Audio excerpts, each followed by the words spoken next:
പ്രേക്ഷകരെ KMP ന്യൂസിലേക്ക് സ്വാഗതം. ഇന്ന് കടമേരി MEP സ്കൂൾ പാർലമെന്റിലേക്കുള്ള തിരഞ്ഞെടുപ്പ് നടക്കുകയാണ്. വാശിയേറിയ തിരഞ്ഞെടുപ്പ് വാർത്തകളുമായി നമ്മുടെ പ്രതിനിധികൾ ലൈനിലുണ്ട്. ആദ്യമായി നമുക്ക് ഷെൽസ ഫാത്തിമയിലേക്ക് പോകാം. ഷെൽസ ഫാത്തിമ, എന്തൊക്കെയാണ് തെരഞ്ഞെടുപ്പ് വിശേഷങ്ങൾ? ഞാനിപ്പോൾ വോട്ടിംഗ് കേന്ദ്രത്തിലാണുള്ളത്.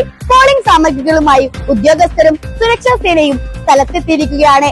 ഏതാനും സമയത്തിനകം വോട്ടിംഗ് ആരംഭിക്കുമെന്നാണ് പ്രതീക്ഷിക്കുന്നത്.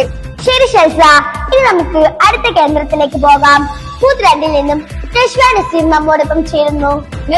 ബൂത്ത് 2 എല്ലാം സജ്ജമായിരിക്കുകയാണ്. വോട്ടർമാർ എത്തിത്തുടങ്ങിയിട്ടുണ്ട്. രാവിലെ തന്നെ നല്ല തിരക്കാണ് അനുഭവപ്പെടുന്നത്. മണ്ഡലത്തിൽ 6 സ്ഥാനാർത്ഥികളാണ് മത്സര രംഗത്തുള്ളത്. നന്ദി.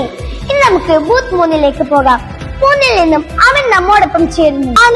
ഇവിടെയും നല്ല തിരക്കാണ് അനുഭവപ്പെടുന്നത്. ഷമാസ് എന്ന സ്ഥാനാർത്ഥി നമ്മളോടൊപ്പം ഉണ്ട്.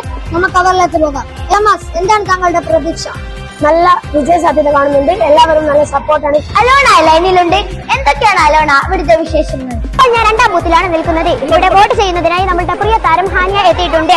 താരത്തെ കാണാനായി ജനങ്ങളെല്ലാം തടിച്ചുകൂടിയിരിക്കുകയാണ്. ശരി അലോണ, ഇനി നമുക്ക് ബൂത്ത് 1 പോകാം. എന്തൊക്കെയാണ് ഫർഹീൻ അവിടുത്തെ വിശേഷങ്ങൾ? ഇവിടെ ഇപ്പോൾ വളരെ സമാധാനപരമായി പോളിംഗ് നടന്നുകൊണ്ടിരിക്കുകയാണ്. അവശരായ വോട്ടർമാരെ പരമാവധി പോൾ ചെയ്യിപ്പിക്കാനുള്ള ശ്രമത്തിലാണ് പ്രവർത്തകർ. പ്രിയ പ്രേക്ഷകരെ, നമ്മൾ ഇതുവരെ കടമേരി MEP സ്കൂൾ തെരഞ്ഞെടുപ്പ് വാർത്തകളാണ് കണ്ടുകൊണ്ടിരുന്നത്.